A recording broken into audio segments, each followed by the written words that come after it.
Okay guys, welcome back. So in the last video we talked about the motion of an object on an inclined plane and up the inclined plane. So in this video I will be talking about the motion of an object in projectile motion on an inclined plane, down the inclined plane actually.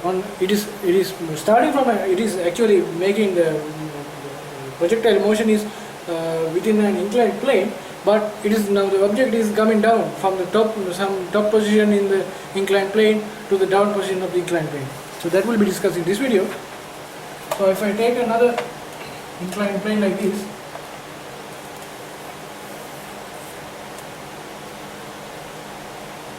I take an inclined plane like this, alright, and if it is angle theta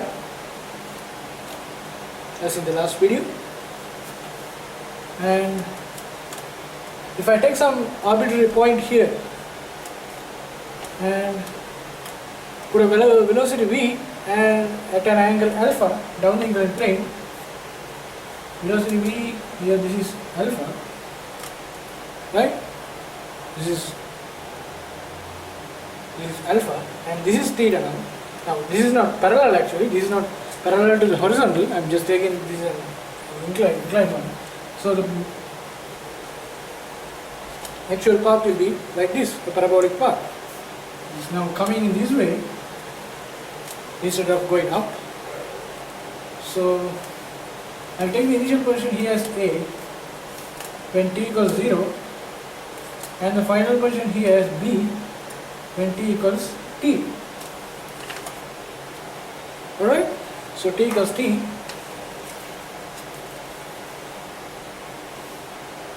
Alright.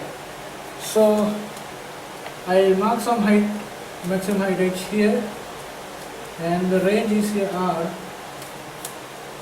And when you consider g, this is g and this is theta. So this is g cos theta along this direction and g sin theta along this direction. G sin theta. Alright, so g sin theta along that direction. Now if I consider the object's motion from position A to position B,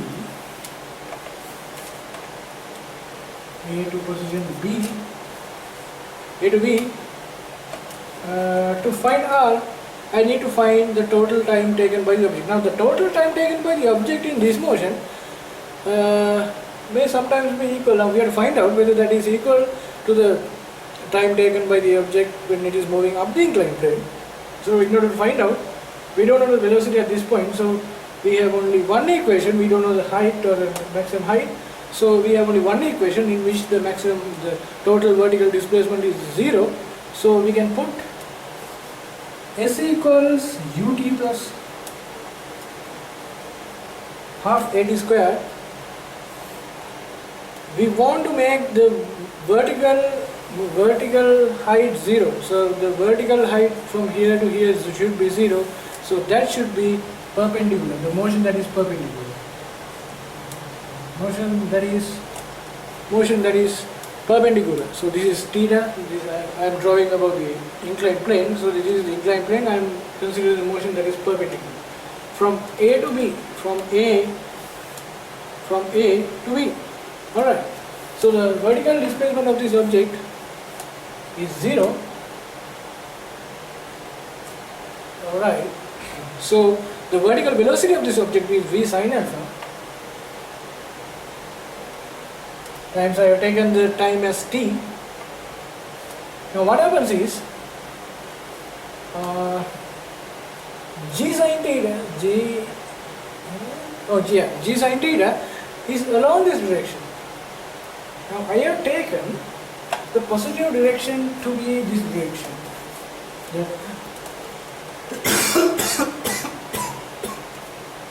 The positive direction to be this direction. Now this is positive y and this is positive x.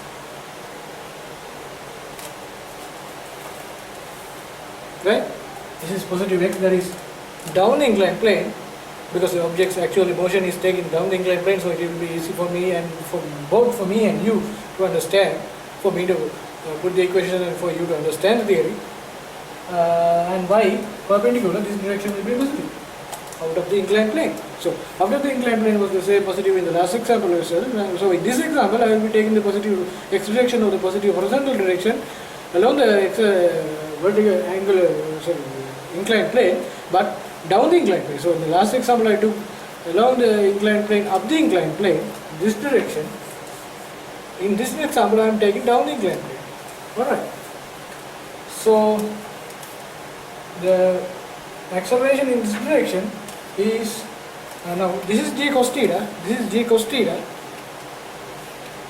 this is g cos theta. So that is actually perpendicular in this one. This is actually perpendicular, but it is on the direction opposite to the positive direction of y-axis. So g cos theta is in this direction. G cos theta is in this direction. So we are considering positive this side. So g is minus here. So this is minus g times half times minus g cos theta times t squared. So that is minus half g cos theta times t squared. Alright. So I hope that we will get the same answer this time at this time as well. So t is not equal to 0, you can cancel 1 t is equal to 2 times v sin alpha by g cos theta.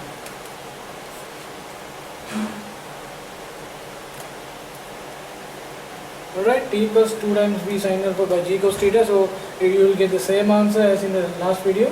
So t equals 2v sin alpha by g cos theta. Now our actual intention is not to find t. Our actual intention is to find r.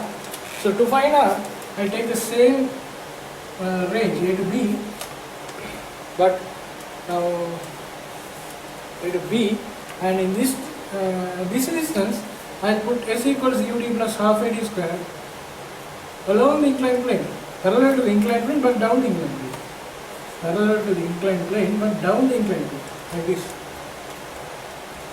Right? This theta means the inclined plane, the angle between the inclined plane and the horizontal is theta. So I am putting down the inclined plane. So S is equal to R, that's what we need. R is equal to U. U is equal to the initial velocity, initial horizontal velocity, which is equal to V cos alpha. V cos alpha. Times T. T is equal to 2V sin alpha, 2 times V times sin alpha by G cos theta. Now, what happens is, when the object is moving down the inclined plane, now we have marked the composition of acceleration down the inclined plane. So, what happens is, actually the object will be accelerating down the inclined plane. So, g is positive. So, this is the first time I think in this video collection we get the value of g as positive. So, that's why when g is positive, the total answer will change. The whole answer will change. So the value of r in the first example, in which the object was moving up the inclined plane, is not equal to the value of r in which the object is moving down the inclined plane. So g is positive here. So this is half times. This is actually not g cos g. This is due to g sin theta times t is t squared. T squared is 2v sin alpha divided by g cos theta whole square. So what happens is, you can simplify that. R equals, I'll take this one as this one. Here you can get v squared 2 times sin alpha times cos alpha is sin 2 alpha. So this is g cos theta. So this is v squared by g cos theta times sin 2 alpha, right? V squared by g cos theta times sin 2 alpha plus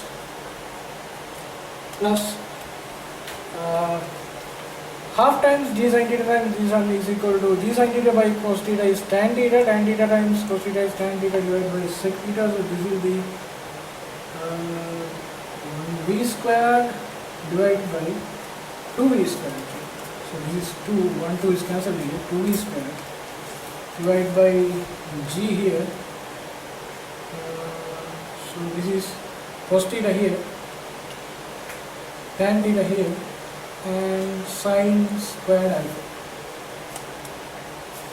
Right, tan theta times sine squared alpha.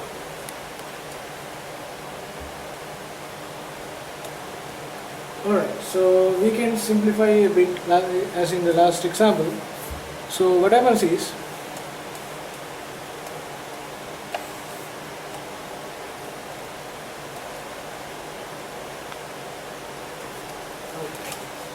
so we'll take, so 1 upon cos theta is sec theta, so we'll go it up, v squared cos sec theta by g sine 2 alpha plus tan theta sine squared alpha. So that's the difference. So this is the value of r, the displacement or the range. Range of this motion, v square r is equal to v squared sec theta by g sine 2 alpha plus tan theta times sine squared alpha. So in the last example, we got r equals v sec theta by g sine 2 alpha v squared sec theta by g sine 2 alpha minus 2 times tan theta times sine squared alpha. So this is plus 2, right? It's 2 times. So in this example, we are getting that r is equal to v squared sec theta by g sine 2 alpha plus 2 times tan theta times sine squared alpha. The only difference is that here you get a positive sign, and in the last example we got a minus sign. So the only thing is that you have to understand, when you are flipping over, when you actually, what you do is you are flipping over this object. You go, in the first example you take the object as if it is going up the inclined plane, and the second example you are taking the object as if it is going in the down the inclined plane.